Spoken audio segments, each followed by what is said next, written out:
എല്ലാവർക്കും daily news അനാലിസിലേക്ക് സ്വാഗതം. അപ്പോൾ ഈ പ്രാവശ്യത്തെ ഡെയിലി ന്യൂസിൽ നമ്മൾ നോക്കാൻ പോകുന്ന ടോപ്പിക്സ് ഇതൊക്കെയാണ്. First one is Trump imposes 25% tariff on imported cars. അത് അലൈസിനെയൊക്കെ എഫക്റ്റ് ചെയ്തിട്ടുണ്ട്, ജപ്പാൻ പോലത്തെ കൺട്രീസിനെയൊക്കെ എഫക്റ്റ് ചെയ്തിട്ടുണ്ട്. അപ്പോൾ IRൽ ട്രേഡ് താരിഫ്സ് അല്ലെങ്കിൽ ട്രേഡ് വാർ റിലേറ്റഡ് ആയിട്ടുള്ള കാര്യങ്ങളാണ് നമ്മൾ നോക്കുന്നത് UPC പെർസ്പെക്റ്റീവിൽ. അപ്പോൾ GS2 ഇൻ്റർനാഷണൽ റിലേഷൻസ് US എന്ന് പറയുന്ന ടോപ്പിക്കായിട്ടാണ് ഞാനിത് എടുത്തേക്കുന്നത്. Next one is defence ministry to acquire equipment of 2500 crore. അത് GS3 ഡിഫൻസ്, അത് നാഗ് എന്ന് പറയുന്ന എക്യുപ്മെൻറ്റ് പ്രൊക്യൂർമെൻ്റ് ആണ്. നാഗ് എന്ന് പറയുന്നത് നമുക്കറിയാം ആൻറ്റി ടാങ്ക് മിസൈലാണ്. അപ്പോൾ അതിൻ്റെ പ്രൊക്യൂർമെൻറ്റ് ബേസ് ചെയ്തിട്ടാണ് ഈ ഒരു ന്യൂസ് വന്നേക്കുന്നത്. അപ്പോൾ നമ്മൾ നാഗ് എന്താണെന്ന് നോക്കും. ആൻറ്റി ടാങ്ക് മിസൈൽസും അതുപോലെ തന്നെ സെൽഫ് സഫിഷ്യൻസി ഇൻ അല്ലെ ആത്മനിർഭർ ഭാരത് എന്ന കൺസെപ്റ്റിലുള്ള ഡിഫൻസിൽ നമ്മളെങ്ങനെയാണത് കൊണ്ടുവരുന്നത് എന്നുള്ള കാര്യങ്ങൾ നമ്മൾ നോക്കും. Okay, next is judiciary is between A rock and hard place. ഇത് GS2 പൊളിറ്റി ജുഡീഷ്യറി എന്ന് പറയുന്ന ടോപ്പിക് റിലേറ്റഡ് ആയിട്ടാണ് ഈ ഒരു ന്യൂസ് വരുന്നത്. ഓക്കെ, പിന്നെ flawed push for a third language. ഇത് സോഷ്യൽ ജസ്റ്റിസിൽ എഡ്യൂക്കേഷൻ എന്ന് പറയുന്ന ടോപ്പിക്. ഇതിൽ എഡ്യൂക്കേഷനേക്കാളുപരി റാഷണൽ എഡ്യൂക്കേഷൻ ലാംഗ്വേജിനേക്കാളുപരി റാഷണൽ എഡ്യൂക്കേഷനിൽ ഇമ്പോർട്ടൻസ് കൊടുക്കുക. അതിൽ സിംഗപ്പൂരിൻ്റെ മോഡൽ എക്സ്പ്ലെയിൻ ചെയ്യുന്നുണ്ട്. കുറേ ഡേറ്റ സെറ്റ്സ് കൊടുത്തിട്ടുണ്ട്. ഒരു ഡേറ്റ ഓറിയൻറ്റഡ് ആയിട്ടുള്ള ഒരു ന്യൂസാണ്. പിന്നെ മോഡൽ MCQs, ഇത് PYQs ഒക്കെ ബേസ് ചെയ്തിട്ടുള്ള ഒരു ന്യൂസ് അല്ല, മോഡൽ MCQs ആണ് പ്രിലിംസ് പെർസ്പെക്റ്റീവിൽ. അപ്പോൾ നമുക്കും അത് നോക്കാം. Okay, first news is Trump imposes 25% tariff on imported cars. Affected allies threaten retaliation. Okay, അപ്പോൾ കോൺടാക്ട്സ് എന്ന് വെച്ചാൽ trade wars have been a recurring phenomenon in the global trade history, often fuelled by protectionist policies. അപ്പോൾ നമുക്കറിയാം ഇപ്പം current case സിനാരിയോയിൽ Trump ഭയങ്കര protectionist മെൻറ്റാലിറ്റിയാണ് പുള്ളി use ചെയ്യുന്നത്. പുള്ളിയുടെ എക്കണോമി അല്ലെ US എക്കണോമി സെക്യൂർ ചെയ്യുക, പുറത്തുള്ള ഗുഡ്സ് വരുന്നത് കുറയ്ക്കുക, അവരുടെ ബിസിനസ്സുകൾ കുറയ്ക്കുക, അമേരിക്കൻസിന് കൂടുതൽ ബിസിനസ് കൊടുക്കുക, അങ്ങനെയുള്ളൊരു കൺസെപ്റ്റാണ് ഇപ്പം ട്രംപ് അഡ്മിനിസ്ട്രേഷൻ ഫോളോ ചെയ്യുന്നത്. A trade war refers to economic conflicts between nations where countries impose tariffs or other trade barriers on each other's goods while intended to protect domestic industries. Such policies often lead to economic slowdowns and global trade disruptions. A recent example is a trade war escalation was a decision by current US President Donald Trump to impose on 25% tariff on imported cars, leading to retaliatory threats from Canada, Japan അല്ലെങ്കിൽ European union. Okay, അപ്പോൾ what is trade വാർ? ഇപ്പോൾ trade വാർ എന്ന് പറയുന്നത് നമുക്കറിയാം ഒരു trade protectionism related ആയിട്ടുള്ള ഒരു കൺസെപ്റ്റാണ്. ഇപ്പം നേഷൻസിൻ്റെ അങ്ങോട്ടും ഇങ്ങോട്ടും ഇപ്പം ഇതിൻ്റെ ഒരു കൺസെപ്റ്റ് എന്ന് വെച്ചാൽ നമുക്കറിയാം trade war was basically US ചൈനയും തമ്മിലായിരുന്നു ഉണ്ടായിരുന്നത്. അതായത് ചൈനയ്ക്കൊരു മെൻറ്റാലിറ്റി ഉണ്ട്. ചൈന ഒരു രാജ്യത്ത് ട്രേഡ് പിടിച്ചെടുക്കുമ്പോഴേക്കും അവർ ഡംപ് ചെയ്യും, കുറേ ഗുഡ്സ് ഡംപ് ചെയ്യും. അതായത് എസ്പെഷ്യലി ടോയ് ഇൻഡസ്ട്രിയുടെ എക്സാമ്പിൾ എടുക്കുകയാണെങ്കിൽ നമുക്കറിയാം ഇന്ത്യയിൽ കുറേ ടോയ്സ് വരുന്നുണ്ട് ചൈനയിൽ നിന്ന്. അതിൻ്റെ ഒരു റീസൺ എന്ന് വെച്ചാൽ ഇവർ കുറേ ചൈനീസ് മെയ്ഡ് ടോയ്സ് സെയിം സാധനം തന്നെ ആയിരിക്കും, അത് കുറേ കൊണ്ടുപോയി നമ്മുടെ മാർക്കറ്റിൽ ഇടും. അപ്പോൾ അതിൻ്റെ ഗുണം വെച്ചാൽ ഒത്തിരി വരുമ്പോഴേക്കും ചൈനീസ് ഗുഡ്സിന് അവിടെ റേറ്റ് കുറയും, ഇന്ത്യൻ ടോയ്സിന് റേറ്റ് കുറയും. അതൊരു എക്സാമ്പിളാണ്. Dumping is A method. Okay, this occurs when nations impose tariffs, quotas and other restrictions on each other's goods.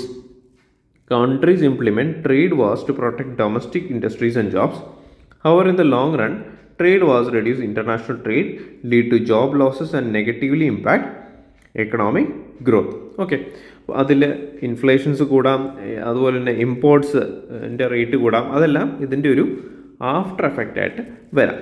അപ്പോൾ ട്രേഡ് വാറിലെ ടൂൾസ് എന്തൊക്കെയാണ്? ഒന്ന് താരിഫ്സ്, അതായത് taxes on imported goods to increase prices. പിന്നെ non tariff barriers ആണ്, അതായത് obstacles to trade not involving taxes അല്ലാത്തുള്ള രീതിയിൽ ഉള്ള ബാരിയേഴ്സ്. ഓക്കെ, അതായത് ഇപ്പം ഡംപിങ് ചെയ്യാൻ പറ്റില്ല എന്നുള്ളൊരു ഗവൺമെൻറ് ലോ ഇറക്കുക, അങ്ങനെയുള്ള കാര്യങ്ങൾ. പിന്നെ ഇമ്പോർട്ട് കോട്ടാസ്, അതായത് ഇത്ര എമൗണ്ട് ഓഫ് ഗുഡ്സ് മാത്രമേ ഒരു കൺട്രിയിൽ നിന്ന് എടുക്കാൻ പറ്റത്തുള്ളൂ. അതായത് ചൈന ഇപ്പോൾ 100 കാർസ് ഇമ്പോർട്ട് ചെയ്യുന്നുണ്ടെങ്കിൽ അല്ലെങ്കിൽ US എക്സ്പോർട്ട് ചെയ്യുന്നുണ്ടെങ്കിൽ കോട്ടാസ്, ഇമ്പോർട്ട് കോട്ട വന്നു കഴിഞ്ഞാൽ US പറയുവാണ് 50 കാറേ പറ്റത്തുള്ളൂ എന്ന് പറയും. അതിനെയാണ് കോട്ട എന്ന് പറയുന്നത്. പിന്നെ കറൻസി മാനിപ്പുലേഷനാണ്, practices to effect currency value for trade advantage. പിന്നെ മെത്തേഡ്സ് ഓഫ് ട്രേഡ് പ്രൊട്ടക്ഷനിസം ആണ്. അതായത് സെയിം സാധനം തന്നെ, താരിഫ്സ് ഓൺ ഇമ്പോർട്ട്സ്, അതായത് imposing taxes on import goods makes them more expensive, reducing their competitiveness. പിന്നെ അതായത് എന്താ, ഇപ്പം ഇമ്പോർട്ട് ചെയ്യുന്ന ഗുഡ്സിന് ടാക്സ് കൂടി വരുമ്പോഴേക്കും എന്ത് പറ്റും, ഈ ഗുഡ്സിൻ്റെ വാല്യൂ കൂടുകയാണ്, ഗുഡ്സിൻ്റെ റേറ്റ് കൂടുകയാണ്. ഇപ്പം ഇമ്പോർട്ട് ചെയ്ത ഒരു പ്രൊഡക്റ്റിന് 100 രൂപയാണ്. ഓക്കെ, അപ്പം അതിൻ്റെ മുകളിൽ 10% താരിഫും കൂടി ഇടുമ്പോഴേക്കും 110 റുപ്പീസായി അല്ലേ. അപ്പം അതേസമയം നാട്ടിലുള്ള ഡൊമസ്റ്റിക് ഗുഡ്സിന് ചിലപ്പം 80 റുപ്പീസുള്ളൂ. അപ്പോൾ ആൾക്കാർ പ്രൈസ് നോക്കുമ്പോഴേക്കും ഇന്ത്യൻ ഗുഡ്സിന് റേറ്റ് കുറവാണെന്ന് പറഞ്ഞുകൊണ്ട് അവർ ഇന്ത്യൻ ഗുഡ്സ് പ്രിഫർ ചെയ്യും. അങ്ങനെ അപ്പോൾ താരിഫ്സ് വരുമ്പോഴേക്കും ഒരു പ്രോഡക്റ്റിൻ്റെ പ്രൈസ് കൂടും. പിന്നെ government subsidies supporting local industries financially helps them compete with foreign businesses. പിന്നെ കോട്ടാസ് ഓൺ ഇമ്പോർട്ടഡ് ഗുഡ്സ്, അതായത് a limit on how much of a foreign good can enter a country protects domestic producers. Currency devaluation, അതായത് deliberate depreciation of currency makes exports cheaper and more attractive. അതായത് ഇപ്പോൾ നമുക്കറിയാം, ഇപ്പം US ഡോളറും ഒരു റുപ്പിയും കൂടി ഉള്ള റേറ്റ് എന്ന് പറയുന്നത് ഏകദേശം 80 റുപ്പീസ് ആണല്ലേ. അപ്പോൾ നമ്മൾ ഒരു സാധനം എക്സ്പോർട്ട് ചെയ്യുമ്പോൾ ഡോളേഴ്സിലാണ് നമ്മൾ ഇങ്ങോട്ട് വാങ്ങിക്കുന്നത്. അപ്പം $10 ഒരു സാധനം അറ്റ് 80 റുപ്പീസ് പെർ ഡോളറിൻ്റെ കേസ് വരുമ്പോഴേക്ക് നമ്മൾ 800 രൂപയാണ് കിട്ടുന്നത്. അതേസമയം നമ്മൾ നമ്മുടെ കറൻസിയുടെ വാല്യൂ 80 നിന്ന് 90 ഡീവാല്യൂ ചെയ്തു, അതിൻ്റെ റേറ്റ് രൂപയുടെ മൂല്യം കുറച്ചു. അപ്പോൾ എങ്ങനെ പറയും, അപ്പോൾ നമ്മൾ $10 സാധനം ഇപ്പം എക്സ്പോർട്ട് ചെയ്യുമ്പോഴേക്കും നമുക്ക് കിട്ടുന്നത് 900 റുപ്പീസാണ് അല്ലേ. എക്സ്പോർട്ടറിന് കിട്ടുന്നത് 900 റുപ്പീസാണ്. അപ്പം ഡീവാലുവേഷനിലൂടെ നമുക്ക് കിട്ടുന്ന ലാഭം ഏകദേശം 100 റുപ്പീസാണ് അല്ലേ. അപ്പോൾ അതാണ് കറൻസി ഡീവാലുവേഷനിലൂടെ നമുക്ക് കിട്ടുന്ന മെച്ചം എന്ന് പറയുന്നത്. പിന്നെ സ്മൂത്ത് ഹാലി ആക്ട് ആണ്, അതൊരു ഹിസ്റ്റോറിക്കൽ ലെസൺ ആണ്. Smoot Hawley tariff act 1930 was designed to protect US farmers from cheap imports after World War I. However, this resulted in a global trade war, worsening the Great Depression. അപ്പോൾ countries retaliated with their own tariff, reducing international trade by 65%. US food prices increased, worsening economic conditions. It was a contributing factor to World War II due to increased global tensions. അപ്പോൾ അതിൻ്റെ ഒരു mind മാപ്പാണ്. അതായത് US government ഈ smooth ഓലി act impose ചെയ്തു. അതിൻ്റെ ഒരു ഉദ്ദേശം എന്ന് പറയുന്നത് ഫാമേഴ്സിനെ പ്രൊട്ടക്റ്റ് ചെയ്യാനായിട്ടായിരുന്നു. അതിലൂടെ ഇവർ താരിഫ്സും കൂടി കൂട്ടി, ഇമ്പോർട്ട് താരിഫ്സ് കൂട്ടി. അപ്പോൾ അതെന്ന് വെച്ച് കഴിയുമ്പോൾ ഫൈനാൻഷ്യൽ സ്ട്രെസ് കൂടി. അതായത് എന്ത് പറ്റി, ബാക്കി കൺട്രീസും കൂടി ഇങ്ങോട്ട് US ഗുഡ്സിന് അവരും ഇമ്പോർട്ട് ചെയ്തു, ഇമ്പോർട്ട് താരിഫ്സ് കൂട്ടി. അപ്പോൾ US goods actually US food പ്രൈസസിന് റേറ്റ് കൂടി. അപ്പോൾ ഇൻ്റർനാഷണൽ ട്രേഡ് കൊളാപ്സ് ആയി എന്നാണ് അതിൻ്റെ ഒരു ആഫ്റ്റർ എഫക്റ്റ് വന്നത്. ഓക്കെ, അപ്പോൾ നമ്മൾ ഇതിൻ്റെ ഈ ഒരു ന്യൂസ് ബേസ് ചെയ്തിട്ട് നമ്മൾ നോക്കുകയാണെങ്കിൽ in 2024 US imported $474 billion worth of automotive products with key suppliers including being Mexico, Japan, South Korea, Canada and Germany. Trump's decision എന്ന് പറയുമ്പോഴേക്കും എന്ത് പറ്റി, ഇമ്പോർട്ട് കാസ് 25% താരിഫ് കൂടി വരുമ്പോഴേക്കും അതിലെല്ലാം കൂടി ഇപ്പം ഒരു കാറിന് 100 രൂപയാണെങ്കിൽ ഇപ്പം 125 രൂപ കൊടുക്കേണ്ട അവസ്ഥയാണ്. ഓക്കെ, റിയാക്ഷൻസ് എന്താണ് അതിൽ? European Commission president Ursula von called bad for business, worse for consumers. അപ്പം ഇപ്പോൾ അമേരിക്കയിലുള്ളൊരു പുള്ളി ഇപ്പോൾ ജപ്പാനീസ് കാർ വാങ്ങിക്കണമെങ്കിൽ 100 കൊടുത്ത് നേരത്തെ വാങ്ങിച്ചുകൊണ്ടിരുന്ന കാറിന് ഇപ്പോൾ ഇനി 125 രൂപ കൊടുക്കേണ്ടി വരും. അങ്ങനെ Canada called it as a direct attack on its workers and threaten retaliation. Japan's prime minister said Tokyo would explore all options in response. Economic consequences എന്ന് പറയുമ്പോൾ prices of automobiles are expected to increase, reducing consumer demand. Global auto industry, already facing uncertainty, may suffer from declining sales. Possibility of retaliatory tariffs could further disrupt global trade. Okay, advantages of trade protectionism എന്താണെന്ന് നമ്മൾ അറിഞ്ഞിരിക്കണം. Even ഇപ്പോൾ നമ്മളിപ്പോൾ കണ്ടതെല്ലാം അതൊരു negative ആണെങ്കിലും നമ്മൾ ഒരു answer writing എഴുതുമ്പോഴേക്കും അതിൽ എന്തൊക്കെ അഡ്വാൻറ്റേജ് ഉണ്ട് എന്നും കൂടി അറിഞ്ഞിരിക്കാം. ഒന്ന്, protects domestic industries, shields local manufacturers from foreign competition. പിന്നെ ജോബ് ക്രിയേഷൻ ആണ്, അതായത് ഡൊമസ്റ്റിക് ഫേംസിന് എംപ്ലോയ്മെൻറ്റ്സ് ഉണ്ടാക്കാനായിട്ട് പറ്റും. പിന്നെ encourages local innovation. Temporary protection laws Trump protection allows industries to develop competitive advantages. പിന്നെ ഡിസഡ്വാൻറ്റേജ് എന്ന് പറയുന്നത് ഇന്നോവേഷൻ റെഡ്യൂസ്ഡ് ആകും. അതായത് ലാക്ക് ഓഫ് കോമ്പറ്റീഷൻ. അതായത് ഇപ്പം ഫോർ എക്സാമ്പിൾ BYD എന്ന് പറയുന്ന ഒരു കാറുണ്ട്. BYD കാർ ടെസ്ലയുമായിട്ട് കമ്പയർ ചെയ്യുമ്പം നല്ല ഒരു കുറേ ഫീച്ചേഴ്സ് ഉള്ളൊരു കാറാണ്, but at A very lower cost. BYD Chinese കമ്പനിയാണ്, ബട്ട് ലോവർ കോസ്റ്റിൽ നല്ല സാധനം, നല്ല ഫീച്ചേഴ്സ് ഉള്ളൊരു കാർ പ്രൊഡ്യൂസ് ചെയ്യാനായിട്ട് BYDക്ക് പറ്റുന്നുണ്ട്. അതേസമയം ടെസ്ലയ്ക്ക് ആ ഒരു രീതിയിൽ എത്താനായിട്ട് പറ്റുന്നില്ല. അപ്പം അത് തമ്മിൽ ഇപ്പം BYDയും ഇതിൽ ടെസ്ലയും മാർക്കറ്റ് വരുമ്പോൾ Tesla will be trying to improve their facilities as customers ചിലപ്പോൾ BYDയിലോട്ട് പോകുന്നുണ്ട്. അവർ കുറച്ചുകൂടെ ഇന്നോവേറ്റഡ് ആകാനായിട്ട് സാധ്യതയുണ്ട്. പ്രൊട്ടക്ഷനിസം വരുമ്പോൾ എന്ത് പറ്റും? ആ ഇന്നോവേഷൻ അവിടെ കുറയും. പിന്നെ ഹയർ കൺസ്യൂമർ പ്രൈസസ് ആണ്. Increase tariffs could make goods more expensive for consumers. പിന്നെ risk of economic slow down. അതായത് retaliatory tariffs could lead to decreased exports and global economic instability. Harm to global economy. അതായത് trade tensions weaken global economic growth. For instance the US-China trade war was a key factor in the IMF's 2019 global growth forecast reduction. Okay, കൺക്ലൂഷനായിട്ട് നമ്മൾ പറയുമ്പോഴേക്കും while protectionist policies aim to safeguard domestic industries, history has shown that trade was ultimately hurt all parties involved. Global trade thrives on cooperation and open markets, and excessive protectionism risks economic fragmentation. The recent US auto tariffs underscore the delicate balance. അതായത് ഒരു global trade നടക്കണമെങ്കിൽ അതിൽ restrictions വരാനായിട്ട് പാടില്ല. അത് പ്രോപ്പറായിട്ട് നടക്കണമെങ്കിൽ ഒരു മിനിമം റെസ്ട്രിക്ഷൻ വേണം, ബട്ട് കുറച്ചുകൂടെയൊക്കെ ലിബറൽ മാർക്കറ്റ് അല്ലെങ്കിൽ ഓപ്പൺ മാർക്കറ്റിലാണ് നമുക്ക് ട്രേഡ് ഫെസിലിറ്റേഷൻ നടക്കുന്നത്. Okay, next news is defence ministry to acquire equipment at 2500 crore. അപ്പോൾ ഇതൊരു ചെറിയൊരു ന്യൂസാണ്, പക്ഷേ നമുക്ക് നാഗ് അല്ലെങ്കിൽ ഡിഫൻസ് പെർസ്പെക്റ്റീവിൽ കുറച്ച് ആൻറ്റി ടാങ്ക് ഗൈഡഡ് മിസൈൽ എന്താണെന്നറിയണം. അതുപോലെ തന്നെ നാഗ് മിസൈൽ കാരിയറാണ്. അപ്പം അതും ഒക്കെ നമുക്കൊന്ന് അറിഞ്ഞു വെക്കാം. അത് India's defence ministry has sign contracts worth 2500 crore to strengthen the Indian army's mechanised formations. A significant portion of its investment is allocated for acquiring the Nag Mark II anti-tank guided missile and the Namika Nag missile carrier version 2. This move aligns with India's goals to boosting indigenous defense capabilities under Make in India initiative. Okay, അപ്പോൾ എന്താണ് Nag mark 2? അതായത് ഇത് develop ചെയ്തേക്കുന്നത് DRDO ആണ്. Type and functionality നോക്കുമ്പോഴേക്കും third generation all weather fire and forget anti tank guided മിസൈലാണ്. Equipped with lock on after launch capability allowing autonomous target. അതായത് target lock ചെയ്ത് കഴിഞ്ഞാൽ പിന്നെ അതിന് പിന്നീട് അത് കൺട്രോൾ ചെയ്യേണ്ട ആവശ്യമില്ല. ആ ടാർഗറ്റിൽ പോയി അത് എക്സ്പ്ലോഡ് ചെയ്തോളും. Effectiveness design to neutralise modern armoured vehicles even those with explosive reactive armour. Okay, explosive reactive armour എന്ന് പറയുമ്പോഴേക്കും ഇപ്പം ഒരു ടാങ്ക് ഉണ്ട്. ഓക്കെ, ദർ ഇസ് എ ടാങ്കിന് ചുറ്റും ഇതുപോലുള്ള ചെറിയ ചെറിയ പ്ലേറ്റ്സ് കാണും. ഓക്കെ, ചെറിയ പ്ലേറ്റ്സ് എന്ന് പറയുമ്പോൾ ഇതിൽ എക്സ്പ്ലോസീവ്സ് ആണ്. അതായത് ഒരു മിസൈൽ ഈ സൈഡിൽ നിന്ന് വന്ന് അറ്റാക്ക് ചെയ്യുമ്പോഴേക്കും ഈ എക്സ്പ്ലോഷൻ കാരണം ഇതിൻ്റെ ഒരു കോട്ടിങ്ങിലെ എക്സ്പ്ലോഷൻ കാരണം ഇത് ന്യൂട്രലൈസ് ആയി പോകും. അപ്പോൾ ഇന്നർ ആർമർ അല്ലെങ്കിൽ അതിനകത്തിരിക്കുന്നവർ സേഫ് ആയിരിക്കും. ഓക്കെ, അപ്പം used as a tandem high explosive anti tank warhead for superior penetration and destruction.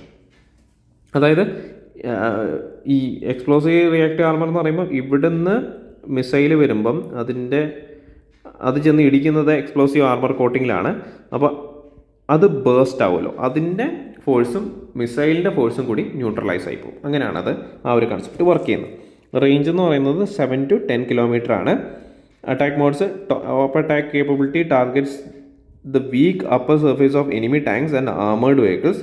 പിന്നെ ലോഞ്ച് പ്ലാറ്റ്ഫോം എന്ന് പറയുന്നത് launch from Namica version 2. Namica is an anti tank armoured vehicle or tank destroyer used by the Indian Army to enhance battlefield mobility and firepower. Okay, ഇതാണ് Namica. This is Namika and this is Nag. Okay, രണ്ടിൻ്റെ images ആണ്. പിന്നെ strategic importance of Namica and Nag mark 2 anti tank guided missile. Indigenisation of defence ആണ്. Strengthens India's defence alliance in defence manufacturing under Atmanirbhar Bharat. പിന്നെ enhanced anti tank capabilities ആണ്. provides Indian forces with a modern and effective weapon system against enemy armored threats. പിന്നെ technological advancements, the fire and forget, lock on after launch technologies improve combat efficiency. പിന്നെ operational flexibility, Namica based deployment allows rapid movement and quick strike capabilities. Okay, അപ്പോൾ അതാണ് അതിൻ്റെ ഒരു ഗുണം എന്ന് പറയുന്നത്. നമിക്ക അത് ഈ നാഗ് പോലെ തന്നെ ഹെലികോപ്റ്റർ ലോഞ്ച്ഡ് ആയിട്ടുള്ള ഒരു ഗൈഡഡ് മിസൈലും ഉണ്ട്. നാഗിൻ്റെ ഹെലികോപ്റ്റർഡ് വേർഷൻ പറയുന്നതാണ് ഹെലിന എന്ന് പറയുന്നത്. അപ്പോൾ അതും കൂടി ഒന്ന് നോക്കി വെച്ചേക്കാം. ഹെലികോപ്റ്ററിൽ നിന്ന് അത് വിടുമ്പോഴായിരിക്കും അതിനെ ഈ ഒരു ടേം പറയുന്നത്. സെയിം സാധനം തന്നെയാണ്, ബട്ട് ലോഞ്ച് പാഡ് എന്ന് പറയുന്നത് ഹെലികോപ്റ്ററാണ്. ഓക്കെ, നെക്സ്റ്റ് ന്യൂസ് എന്ന് പറയുന്നത് judiciary between A rock and hard place moment. അതായത് കോണ്ടെക്സ്റ്റ് എന്ന് വെച്ചാൽ the judiciary in India is facing an increasing crisis concerning its independence, transparency and control over judicial appointments. The Yashwant Verma case and the judicial appointments process highlight the ongoing tension between the judiciary and the government. The primary concern is government's influence over the judiciary, which could compromise the separation of powers and undermine the judiciary's role as the guardian of the constitution. Okay, ഇപ്പോൾ key issues and challenges in the judiciary എന്താണ്? ഒന്ന്, judicial appointments, the collegium and versus the government control. Collegium system നമുക്കറിയാം, അത് പലതവണ challenge ചെയ്തിട്ടുള്ള ഒരു സിസ്റ്റമാണ്. ഇതിൽ ജഡ്ജസ് തന്നെ സുപ്രീം കോടതി ജഡ്ജിനെയും അതുപോലെ തന്നെ ചീഫ് ജസ്റ്റിസിനെയൊക്കെ എലക്ട് ചെയ്യുന്നു. അതായത് judges of the supreme court and high courts are appointed by the collegium comprising of senior judges. The system lacks transparency and an objective criterion for selection. ഏത് ബേസിസിലാണ് ഒരു ജഡ്ജിനെ select ചെയ്യുന്നത്, ഏത് ബേസിസിലാണ് ഒരു ചീഫ് ജസ്റ്റിസ് സെലക്ട് ചെയ്യുന്നത് എന്നുള്ളൊരു defined റൂളൊന്നും അതിനകത്തില്ല. Government often delays approving names impacting judiciary's functioning. ഇപ്പോൾ ഗവൺമെൻറ് ഇൻഡിഫറൻസ് എങ്ങനെയാണ് വരുന്നത്? ഒന്ന്, government has attempted to control judicial appointments by influencing selections and rejecting names proposed by collegium. പിന്നെ എൻജാക്ക് കൊണ്ടുവരാൻ നോക്കി ഗവൺമെൻറ്, പക്ഷേ സുപ്രീം കോർട്ട് അത് സ്ട്രക്ക് ഡൗൺ ചെയ്തു. എന്തുകൊണ്ടാണ് സ്ട്രക്ക് ഡൗൺ ചെയ്തത്? അത് എക്സിക്യൂട്ടീവും ലെജിസ്ലേച്ചറും ജുഡീഷ്യറിയുടെ, അതായത് സെപ്പറേഷൻ ഓഫ് പവേഴ്സിൽ ഇൻവോൾവ് ആകുന്നു എന്ന് പറഞ്ഞുകൊണ്ടാണ് അത് സെപ്പറേറ്റ് ചെയ്തത്. Okay, corruption and lack of accountability in judicial appointments. ഒന്ന്, lack of merit based appointments. In several cases appointments are influenced by political preferences rather than merit and integrity. പിന്നെ government backed judges often receive preferential treatment while those opposing the government face obstacles. Non-independent oversight ആണ്. അതായത് unlike other democratic countries, India does not have an independent body overseeing judicial ethics and integrity. Okay, judiciary's role in checks and balances നമ്മൾ നോക്കുകയാണെങ്കിൽ, the judiciary act as a protector of the constitution and ensures that the executive and legislative actions adhere to constitutional principles.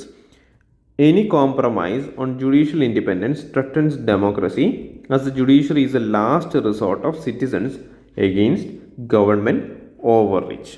അതായത് government ചില loss ഒക്കെ കൊണ്ടുവന്നു. ഇപ്പോൾ for example secularism തകരാറിലാകുന്ന രീതിയിലൊരു രോഗം കൊണ്ടുവന്നു. അപ്പോൾ അവിടെ പ്രൊട്ടക്റ്റ് ചെയ്യാനായിട്ട് ഒരു കോമൺ മാനിന് ജുഡീഷ്യറി മാത്രമേ ഉള്ളൂ. അതാണ് ഗവൺമെൻറ് ഓവർറീച്ചിനെതിരെ ലാസ്റ്റ് റിസോർട്ട് ഓഫ് സിറ്റിസൺസ് ജുഡീഷ്യറിയാണ് പറയുന്നത്. പിന്നെ judicial transparency and public trust. Close door appointments, അതായത് collegium system operates without public scrutiny, raising concerns about nepotism and biases.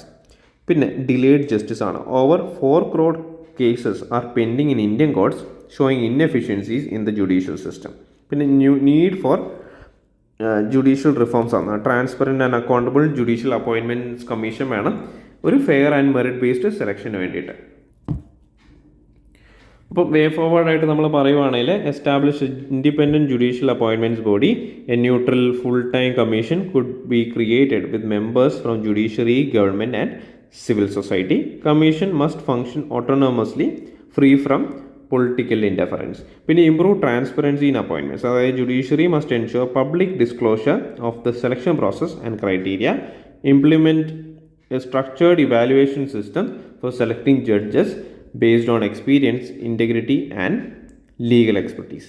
പിന്നെ reduce governmental influence on judiciary, അതായത് prevent the executive from delaying or rejecting appointments without valid reasons. Judges should be immune from political pressures to maintain their independence. പിന്നെ judicial performance and accountability mechanism എങ്ങനെയാണ്, അതായത് introduce a judicial oversight body to monitor ethical സ്റ്റാൻഡേർഡ്സും കറപ്ഷനും അത് monitor ചെയ്യാനായിട്ട് ഒരു judicial oversight body കൊണ്ടുവരണം.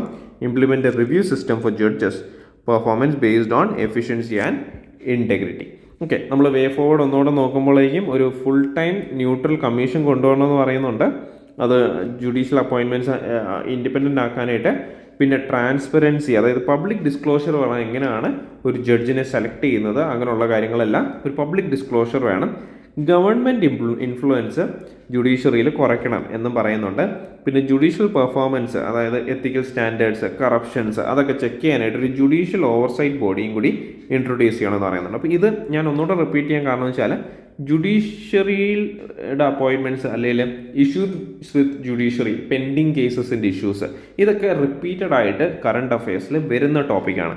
Mains പെർസ്പെക്റ്റീവിലായിക്കോട്ടെ prelims പെർസ്പെക്റ്റീവിലായിട്ടോട്ടെ നിങ്ങൾ ഈ ക്വസ്റ്റ്യൻസ് വരാനായിട്ട് സാധ്യതയുണ്ട്. ഓക്കെ, നെക്സ്റ്റ് ന്യൂസ് എന്ന് പറയുന്നത് flawed push for third language ആണ്. അതായത് national education policy NEP 2020 emphasizes a trilingual formula mandating students to learn 3 languages with at least 2 being native to India. While the policy aims to promote linguistic diversity and cognitive benefits, its practicality, effectiveness and alignment with global best practices remain debatable. Okay, അപ്പോൾ key issues with 3 language policy എന്താണ്? ഒന്ന്, poor learning outcomes in Indian schools. അതായത് global indicators പ്രകാരം in the 2009 programme for international student assessment, India ranked 73rd out of 74 countries, leading it to its withdrawal from the assessment. Countries like Singapore, China, South Korea, Estonia and Finland consistently rank high, showcasing stronger education systems. National surveys, National Achievement Survey 2017 and 2021, only 48% of class 8 students could read a simple paragraph in their regional language or Hindi 2017. This improved slightly to 56% in 2021. English proficiency remains low. NAS does not assess third language skills. Annual Status of Education Report 2018 and 2022, 27% of class 8 students in 2018 couldn't read a class 2 level text. This worsened to 30% in 2022. English literacy in class 8 സ്റ്റുഡൻസിൻ്റെ കേസിൽ improve ചെയ്തു 73.8% to 50. അത് പക്ഷേ improved from 53.3% to 73.8% ആണ്. അപ്പം അത്രയും improve ചെയ്തിട്ടുണ്ട്. പക്ഷേ അത് ദാറ്റ് റിമെയിൻസ് ഇൻഅഡ്യൂക്കേറ്റ് ആണ്. ഓക്കെ, പിന്നെ cognitive load and linguistic challenges നമ്മൾ നോക്കുവാണെങ്കിൽ research insights from the Cambridge Handbook, level 3 learning is beneficial only if level 1 and level 2, അതായത് ബേസിക് റൈറ്റിങ്, ബേസിക് റീഡിങ്, അതുപോലെ തന്നെ ഇതിൻ്റെ അണ്ടർസ്റ്റാൻഡിങ് ബേസ് ചെയ്തിട്ടുള്ളതാണ് ലെവൽ 3 വരുന്നത്. അപ്പോൾ അത്രയും എത്തണമെങ്കിൽ ബേസിക് ലെവലായിട്ടുള്ള കാര്യങ്ങൾ അറിഞ്ഞാൽ മാത്രമേ കമ്മ്യൂണിക്കേഷൻ അങ്ങനെയുള്ള ലെവലിലോട്ട് ലാംഗ്വേജിനെ എത്തിക്കാൻ പറ്റത്തുള്ളൂ. Excessive cognitive load can cause mental fatigue, reduced learning efficiency and language attrition. Cross-linguistic interference leads to pronunciation, grammar and vocabulary mix-ups. പിന്നെ റീജിയണൽ വേരിയേഷൻസ് ആണ്. Students with Indo-Aryan L1, Marathi, Punjabi, Odia find Hindi easier due to shared grammar and vocabulary. Students with Dravidian അല്ലെങ്കിൽ Austro Asiatic, Santali, Sino-Tibetan, Mizo L1 face difficulties in learning Hindi, creating a asymmetrical learning burden. പിന്നെ practical implementation and resource constraints നമ്മൾ നോക്കുകയാണെങ്കിൽ teacher ഷോർട്ടേജസും infrastructure ഗ്യാപ്സും ഉണ്ട്. Hiring and training qualified teachers for multiple languages എന്ന് പറയുന്നത് costly ആണ്, ഇംപ്രാക്ടിക്കലാണ്. പിന്നെ schools may be force to offer only Hindi and Sanskrit as L2 due to teachers availability issues. പിന്നെ ഫൈനാൻഷ്യൽ കൺസ്ട്രെയിൻസ് ആണ്. റൂറൽ സ്കൂൾസിന് ബേസിക് ഇൻഫ്രാസ്ട്രക്ചറൽ സ്ട്രഗിൾ ചെയ്യുന്നുണ്ട്. അതിൻ്റെ കൂടുതലാണ് ഇവർക്ക് തേർഡ് ലാംഗ്വേജ് പഠിപ്പിക്കാനായിട്ടുള്ള ഫണ്ട് ഡൈവേർട്ട് ചെയ്യണം. അപ്പോൾ അത് അവർക്ക് ബുദ്ധിമുട്ടാണ്. Okay. South Korea, China, UK എന്താണ് എഡ്യൂക്കേഷൻ ഫോക്കസ് ചെയ്യുന്നുണ്ട്. പക്ഷേ നമ്മളിപ്പോഴും എന്ത് പറ്റി, നമ്മൾ ലിംഗ്വിസ്റ്റിക് ആയിട്ടുള്ള റിജിഡ് പോളിസി വെച്ച് ഇരിക്കുകയാണ്. ലാംഗ്വേജ് പഠിപ്പിക്കണമെന്ന് പറഞ്ഞുകൊണ്ട് നമ്മളിപ്പോഴും ഇരിക്കുകയാണ്. Okay. Role of English in economic mobility. Okay. Global best practices, അതായത് സിംഗപ്പൂരിൻ്റെ ബൈലിംഗ്വൽ മോഡൽ, അതായത് English is a primary medium of instruction while students learn their mother tongue as L2 language 2. Okay, this policy helped Singapore excel in PISA rankings, first in 2015 and second in 2018, emerge as a global economic hub. Okay, India's economic divide നമ്മൾ നോക്കുകയാണെങ്കിൽ southern states Tamil Nadu, Karnataka, Kerala, which emphasizes English education, have higher economic growth than the Hindi belt states.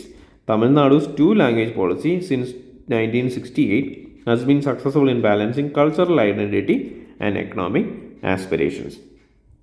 Linguistic diversity, federalism കൂടി നമ്മൾ നോക്കുകയാണെങ്കിൽ miss representation of Hindi speaking population, അതായത് 2011 census നമ്മൾ നോക്കുകയാണെങ്കിൽ 43% of Indians are reported as Hindi speakers. However linguist GN Devi argues that this includes ഏകദേശം 53 independent languages, അതായത് ഭോജ്പുരി, അവധി, രാജസ്ഥാനി, അതെല്ലാം എന്ത് ചെയ്തു, അതെല്ലാം അവരുടെ ഒരു സ്റ്റൈൽ എന്ന് പറയുന്നത് ഹിന്ദി സ്റ്റൈലാണ്. ഭോജ്പുരി ആണെങ്കിലും അതെല്ലാം ഹിന്ദി എന്നൊരു ഐഡൻറ്റിറ്റിയിലോട്ട് അവർ മാറി. അപ്പോൾ അങ്ങനെ വരുമ്പോൾ എന്ത് ചെയ്തു, ഈ ലാംഗ്വേജ് എല്ലാം കൂടിയാണ് ഹിന്ദി എന്ന് പറഞ്ഞു. അപ്പോൾ അതനുസരിച്ച് ഈ 43% ഇന്ത്യൻസ് ഹിന്ദി സ്പീക്കേഴ്സ് ആണെന്നുള്ളൊരു വാല്യൂയിലോട്ട് എത്തി. പക്ഷേ ആക്ച്വലി 25% ഓഫ് ദ പോപ്പുലേഷൻ മാത്രമാണ് ഹിന്ദി സ്പീക്കേഴ്സായിട്ട് വരുന്നതെന്നാണ് ഈ ഒരു GN Devi പറയുന്നത്. Migration data and regional identity. 95% of Indians never migrate outside their home state. They use only their mother tongue for daily communication. Attempts to impose Hindi as a national language ignore India's linguistic federalism. Okay, അതായത് ഓരോ സ്റ്റേറ്റിനും അതിൻ്റേതായിട്ടുള്ള identity ഉണ്ട്, അതിൻ്റേതായിട്ടുള്ള language ഉണ്ട്. അപ്പോൾ അവിടെ എല്ലാം Hindi impose ചെയ്ത് കഴിഞ്ഞാൽ അത് ബുദ്ധിമുട്ടായിരിക്കും. അത് ഫെഡറലിസത്തെ ബാധിക്കുന്ന കാര്യമാണ്. Historical precedents. Pakistan's imposition of Urdu leads to alienation of Bengalis and the creation of Bangladesh. India's linguistic diversity have been a strength not a weakness, unlike European models of linguistic nationalism. അപ്പോൾ നമുക്ക് റെക്കമെൻഡ് ചെയ്യാൻ പറ്റുന്ന പോളിസി ചേഞ്ചസ് എന്താണ്? Adapt to language model, mother ടങ്കും ഇംഗ്ലീഷും for better learning outcomes. Invest in STEM, AI and digital education rather than forced third language. Leverage AI-based translation tools for multilingual exposure without excessive classroom instruction. Ensure flexibility by letting states decide language policies based on local needs. Okay, അപ്പോൾ അതാണ് linguistic അല്ലെങ്കിൽ NEP base ചെയ്തിട്ടുള്ള ഒരു challenge, എന്തൊക്കെ മാറ്റണം വരുത്തണം എന്നുള്ള കാര്യത്തിൽ ഉള്ളത്. ഓക്കെ, നമ്മൾ പ്രിലിംസ് പെർസ്പെക്റ്റീവിലുള്ള ക്വസ്റ്റ്യൻസ് പോവാണ്.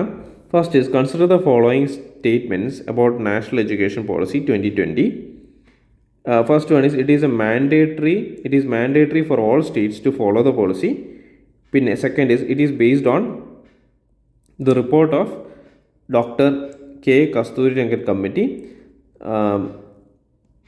Third is it aims to achieve 100% youth and adult literacy.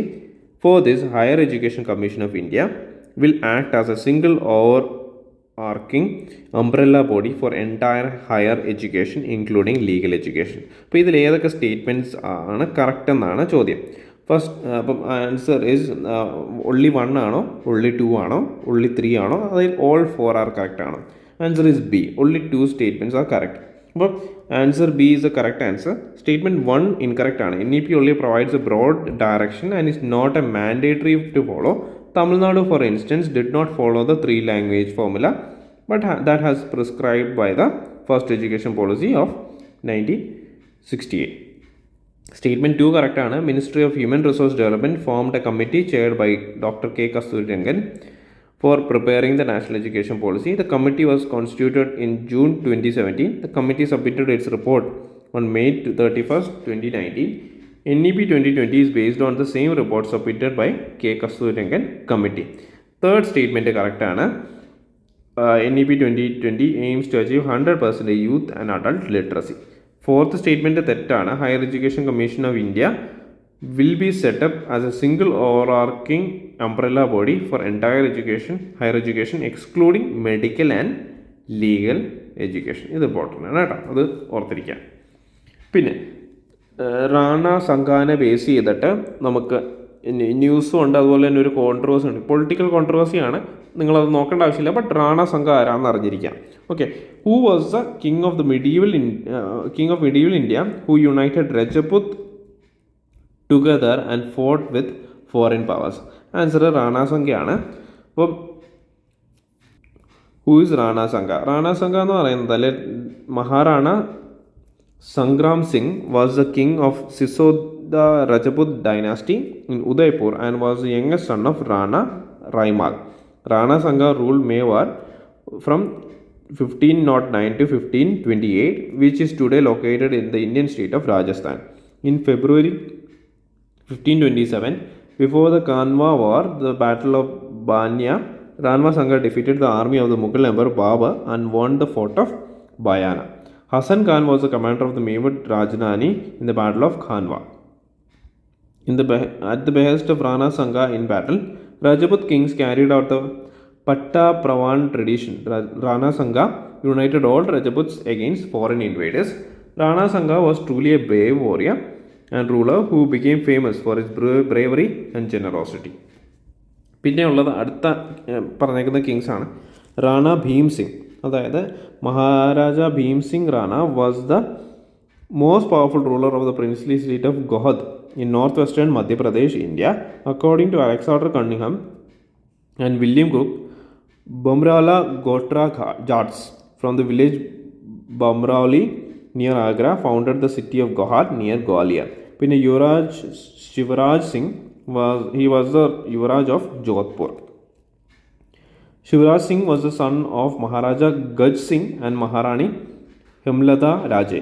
പിന്നെ Maharana Arvind Singh Mewar is an Indian businessman and chairman of the group of motors. അപ്പോൾ അതാണ്, അപ്പോൾ അത് ജസ്റ്റ് റാൻഡമായിട്ട് ഇട്ടതാണ്.